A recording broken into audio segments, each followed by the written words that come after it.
One last author before we go to talking about the printing press.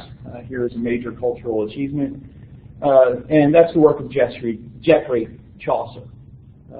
Very little is known about Chaucer's life. He appears to have been a high-placed civil servant in England, but he also spoke and wrote French and was well acquainted with a lot of learning at the time. His major work, the one that survives that you would be more likely to be familiar with, is the Canterbury Tales. And although we think of Canterbury Tales as a very important early modern work of English literature, which it is, it's also important for its kind of insights into at least some thinking in England about Christianity of the time period. Chaucer starts off the work with, "Now I beg all those that listen to this little treatise," Canterbury Tales, "or read it, that if there be anything in it that pleases them, that they thank our Lord Jesus Christ for it, from whom proceeds all understanding and goodness." Right? So there's still that connection to Christianity, even though there's within Canterbury Tales a lot that is critical of certain aspects. The work ultimately remained unfinished at Chaucer's death. His plan was to tell the stories of 30 pilgrims traveling from London to the shrine of St. Thomas of Becket, that we talked about in a previous class, who was assassinated by agents of nobles in England. And to have them tell 2 tales going to the shrine and 2 tales coming back. It ends up being less than half complete before Chaucer's death, and would also later include a retraction, so to speak, for writing about worldly vanities, is the way it's phrased. There are several places where Canterbury Tales exhibits religious themes. Many of the characters of the work are religious or are connected with religious offices. So there's a monk, there's a priest, there is a prioress who would be somebody in charge of a house of nuns, a pardoner related to the forgiveness of sins, a summoner, an individual who would take people before an ecclesiastical court, and a friar. Some of those are presented in a positive light. Others are not. The pardoner is presented as a charlatan who is hawking indulgences, right? He's selling these indulgences, get out of purgatory cards, essentially. Within the work, there are arguments about the treatment of women at the time being contrary to Christian theology, statements of sexual relations being a good given by God. The work talks about the corruption of the church. The pardoner is corrupt, he's fake. The summoner is guilty of the same crimes and sins he is dragging others before the ecclesiastical court for. And so there's a lot of hypocrisy related to officials in the church. But it is not an anti-Christian work in the sense of Chaucer saying Christianity is false. Instead, the emphasis is that religious life should be about simplicity, should be about simple devotion to God.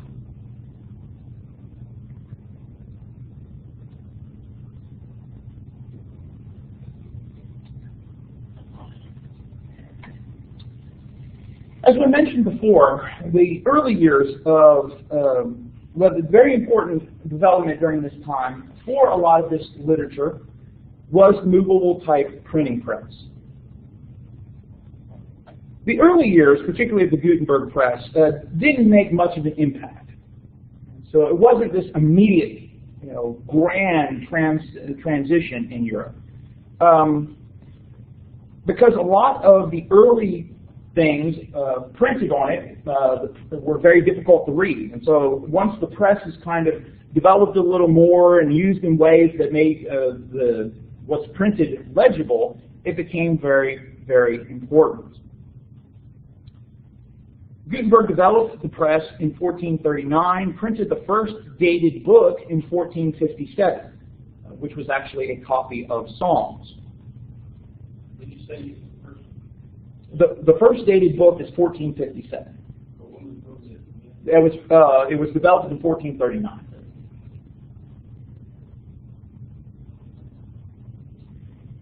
The press, it was useful in a variety of ways. Like for people like Bala, even though he's dead by this point, dissemination of scholarly work, right? And so it gets it out a little bit more broader audience. It was used for copying classical literature and other works. But really, it's not till the time period of the Reformation that it really is opening up to the masses. Right? So for those first couple decades, it's really just disseminating writings to the upper classes. Made textual criticism easier, especially for biblical studies. And of course, also important in this is that you have something to print it on, and so paper making was also an important part of this. And paper making came to the West by way of the Muslims who had gotten it from China. Right? So paper's kind of made in China, and then the Muslims get it, and then the West gets it from the Muslims. Now, all of these things are important in the context of Western civilization. How is all this related to Christianity? Well, we've highlighted some of these kind of things, but ultimately we have to recognize within the Renaissance, it is still shaped by Christianity. Even though a lot of the thinking that we're seeing here is providing the foundation for people to question Christianity, especially Catholicism. And so textual criticism will encourage people to look at the text differently, but will eventually lead people to question whether the Bible is even from God as well. Questions about or statements about the hypocrisy of the church will eventually lead to people leaving the church altogether. And so there's kind of within the foundations, or within the Renaissance, the foundations for skepticism as well as for spirituality. All of the main individuals in the Renaissance still considered themselves Christian, still thought God was behind nature, even as some of them were questioning some of the traditional thoughts about this. But there is a critical approach to the worldview and to Christianity that is developing here that on a greater scale than before. And we've seen some of this, right? Dante interweaving into classical literature and Christianity. Some people even questioning the uniqueness of Christianity, believing that Christian truths could be found in other religions. You don't see those kind of things before. The Renaissance, of course, fosters patriotism in new nations, introduces changes for noble women who've had access now to texts, access to some liberal arts education. Some women will become humanists, humanists in the sense of interest in the arts, writing, music, who will then inspire other women through writing, poetry, art.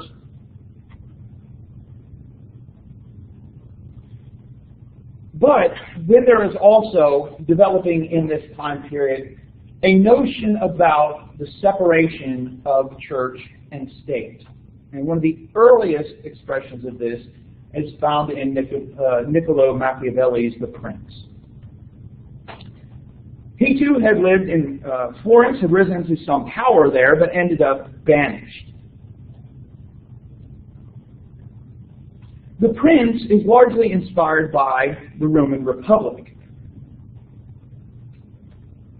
And so looking at the Roman Republic and looking at contemporary power structures of this time period, Machiavelli argued that the church's role in the state had ultimately destroyed the state's power to govern.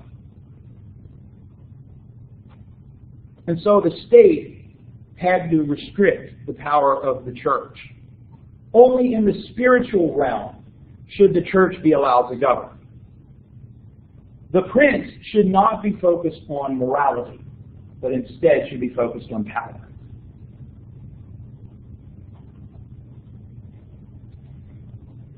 Because of his comments of restricting the power of the church, where the church shouldn't have power in the secular realm, the prince ends up on the Catholic Index of Banned Books, books that people should not read.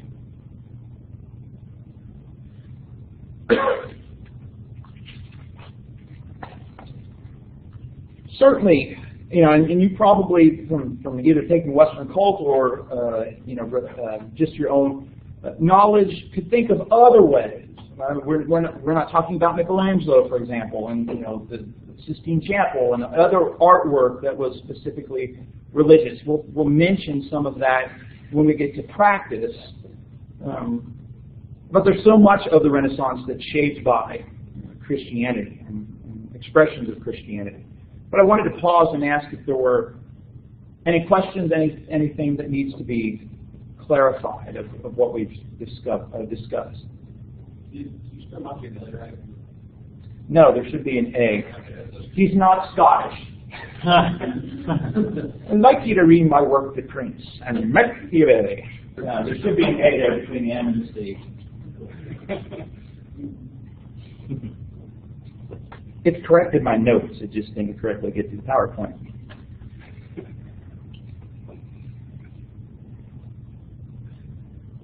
All right, so let's move from the Renaissance to talking about something even more, not interesting, troubling of Christianity, and that's the Inquisition, specifically the Spanish Inquisition. Just kind of refresh our minds. We've talked about that, but I want to kind of use the Inquisition as a jumping off point for us to talk about some aspects of society in this time period. As we mentioned before, the Inquisition started in the 1200s as an ecclesiastical court to try and stamp out heresy. And toward the end of the 15th century, it becomes very, very active in Spain. And we talked about, very focused on not just heresy, but the conversion of Christians and Jews. And we mentioned the amount of power that the Grand Inquisitor, Tomás Torquemada, had in all of this. We mentioned the 2,000 executions under his reign as Grand Inquisitor. By the 1530s, there were 19 Inquisition courts in Spain, so it was very, very active. And during this time period, the use of torture for heretics was much more common than previously. As Protestantism developed, the Inquisition would also get involved in that issue as well, and so would be focused not just on some of the heretical things prior to this, but also the spread of Protestantism. I bring up the Inquisition to use that as a jumping off point to talk about the rather interesting case of a city in southern France known as Montaigu. There's not much I'm going to ask you to know about Montaigu, so if you don't take notes on this next section, that'll be fine. Instead, I just want to kind of give you a picture of life in this time period. And so a lot of this, you don't necessarily need to get down. I'll be giving you a lot of details, mostly to kind of give you a picture of the time, not to necessarily be reproduced on an exam. Montaigu in the 1300s in southern France is a town filled with heretics. And we know about Montaigu because of the voluminous writings of the Inquisition, because of how active it was in this city.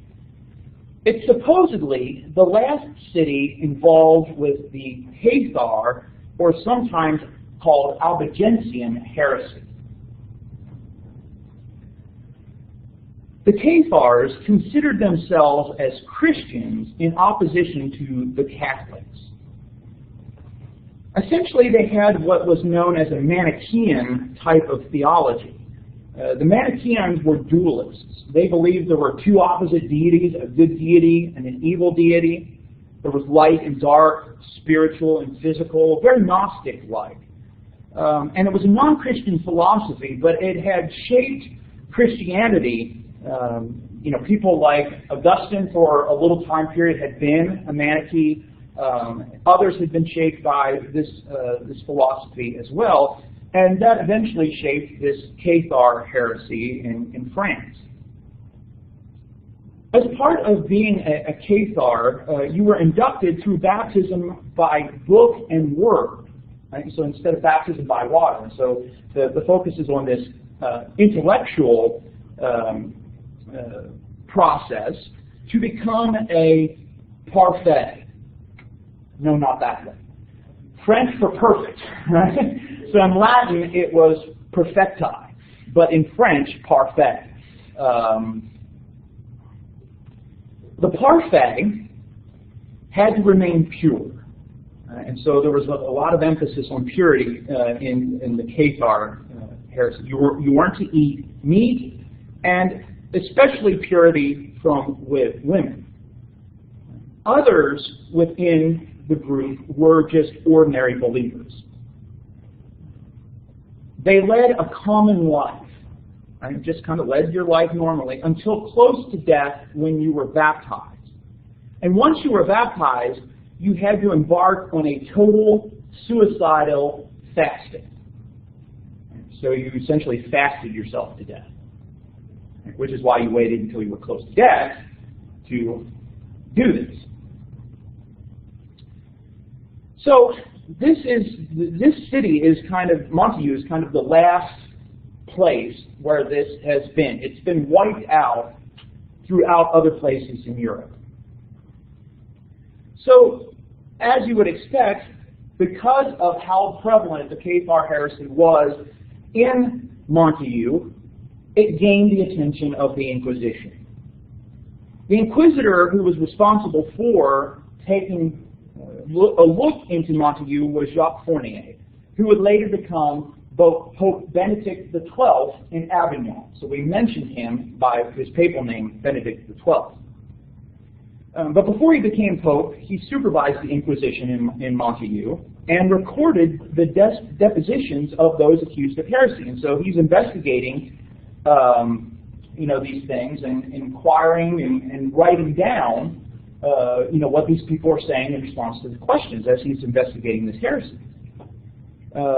Ultimately, he becomes a reformer pope in Avignon. He really wants to try and reform the church, but didn't really want to be pope when he's elected. And he's rumored to have said, when he was selected as pope, you have elected an ass.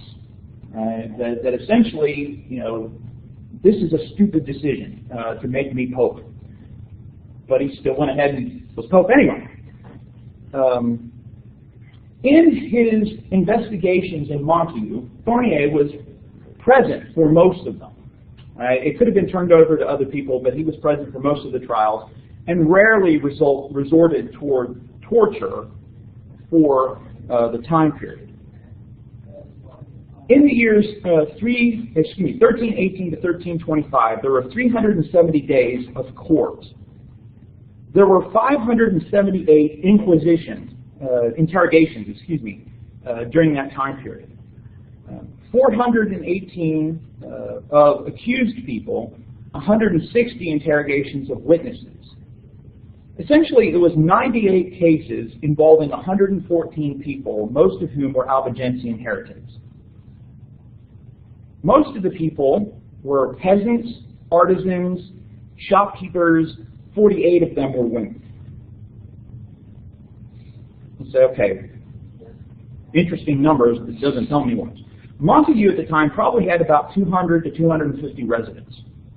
And so we're talking about, out of that, half of them are being hauled before the court as being accused of some sort of heresy. And out of those 250 residents, they were grouped in about 40 households. So there's about 40 households in the time. What's it like living in Montague in the later Middle Ages? A lot of the food production was cereals. Oats and wheat. Turnips are also very important. It's a life like you would expect. There's a division of labor. The men would would hunt, would fish, were involved in the plowing of the fields and harvesting. Women were in charge of home, cutting the cabbages, tying the sheaves, winnowing the wheat.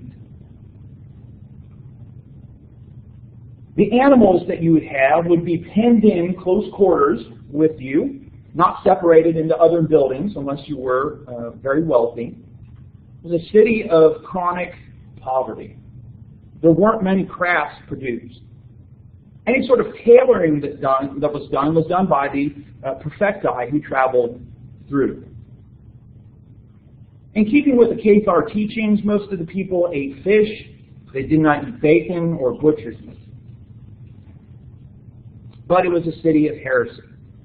Careless words often caused people to end up before the court. Right? And so you would say something, and then it would be reported to someone who would eventually accuse you to the Inquisition, into the world of intrigue, spies, and betrayal.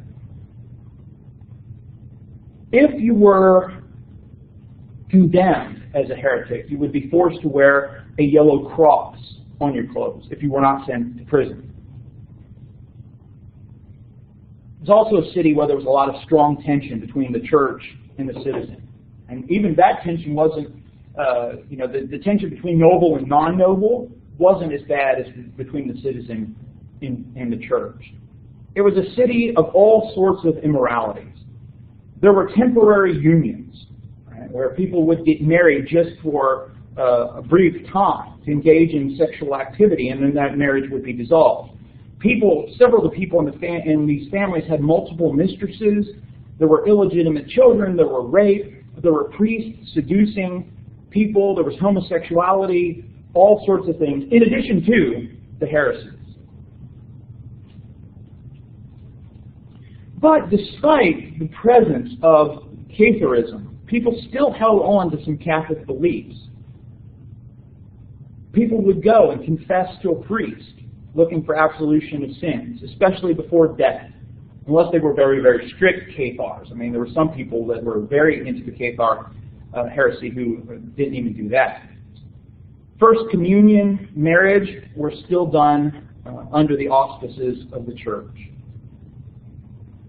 So what do we see? We see in Montague is an extreme, right? But it represents how people on the ground in the Middle Ages often combined their personal experience, other belief systems, and Christianity together.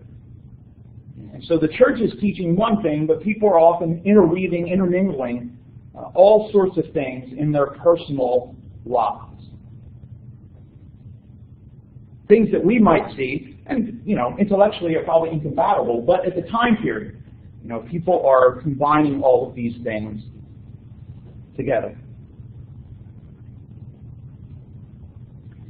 Questions or comments about Montague or anything to do with this time period in culture and society?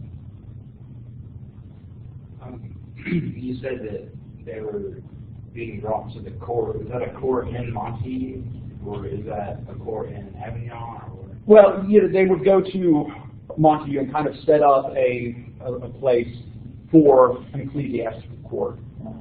I'm not sure that there was a constant one. It's the Catholic court. Yes, all right, and so it's the Inquisition coming into this town.